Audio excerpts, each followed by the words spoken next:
కేతు లగ్నంలో ఉంటే ఆ వ్యక్తికి ఏంటంటే తలభాగం అనేది కేతు కొండిపోవడం వల్ల ఆ వ్యక్తి కూడా కొంతవరకు హెడ్లెస్ డెసిషన్స్ అనేవి తీసుకునే అవకాశం ఎక్కువగా ఉంటుందన్నమాట. ఇతను ఏంటంటే చాలా సెన్సిటివ్గా ఇన్నోసెంట్గా ఉంటాడు. తమ గోల్స్ అంబిషన్స్ వీటి మీద ఎక్కువగా ఫోకస్ పెట్టే అవకాశం ఉంటుంది. అయితే కేతుతో ఏ గ్రహం లేకుండా కేతు ఒక్కడే ఉంటే పెద్దగా ఇబ్బంది ఉండదు అనమాట. ఏదైనా గ్రహం ఉంటే మాత్రం ఇబ్బంది. కేతు ఒక్కడే జాతక చక్రంలో లగ్నంలో ఉంటే ఆ పర్సన్ హైపర్ సెన్సిటివ్ అనమాట. అంటే గబుక్కుని ఏదైనా చిన్న దెబ్బ తగిలితే ఎక్కువగా అరిసేయడం కొంతమంది చూస్తూ ఉంటాం. అక్కడ ఉండేది తక్కువనో అరిసేది ఎక్కువ అనమాట. అలా ఏదైనా వాళ్ళకి ఎమోషన్ వచ్చినా సరే గట్టిగా అరిసేయడం అనమాట.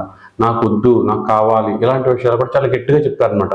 ఎదుటి వాళ్ళు భయపడేంత, ఎదుటి వాళ్ళు అందరూ కూడా ఇతను వెనక చూసే అంత గట్టిగా చెప్తూ ఉంటారు అనమాట. అలాగే కేతు లగ్నంలో ఉన్నవాళ్ళు చాలా వరకు ఏంటంటే చాలా మంచి ఇన్స్టిట్యూషన్ పవర్ అనమాట. అంటే ఏంటంటే ఊహించగలరు ఎదుటి వ్యక్తులు ఎలాంటి వాళ్ళు, ఏంటి, తర్వాత ఏం జరగబోతుంది, ఎవరి జీవితంలో ఏం జరగబోతుంది, ఇవన్నీ కూడా ఊహించే శక్తి ఉంటుంది. అలాగే ఎదుటి వాళ్ళ ఫేస్ రీడింగ్ కొన్ని పవర్లు ఉంటాయి కదా, ఇవి ప్రత్యేకంగా ఉంటాయి అనమాట.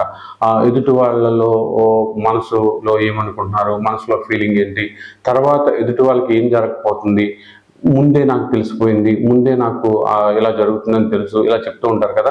ఇదంతా కూడా ఎక్కువగా కేతు లగ్నంలో ఉన్నవాళ్ళు అనమాట. అలాగే కేతువులో లగ్నంలో ఉన్నవాళ్ళు చాలా వరకు ఎఫ్ఐఆర్లు ఎక్కువగా కలిగి ఉంటారు అనమాట. వీళ్ళు ఏంటంటే రిలేషన్షిప్ విషయంలో డైరెక్షన్ ఉండదు. ఎవరితో పడితే వాళ్ళతో కొంతవరకు రిలేషన్లోకి వెళ్ళిపోవడం, మళ్ళీ బయటకు వచ్చేయడం ఇలా ఉంటుంది.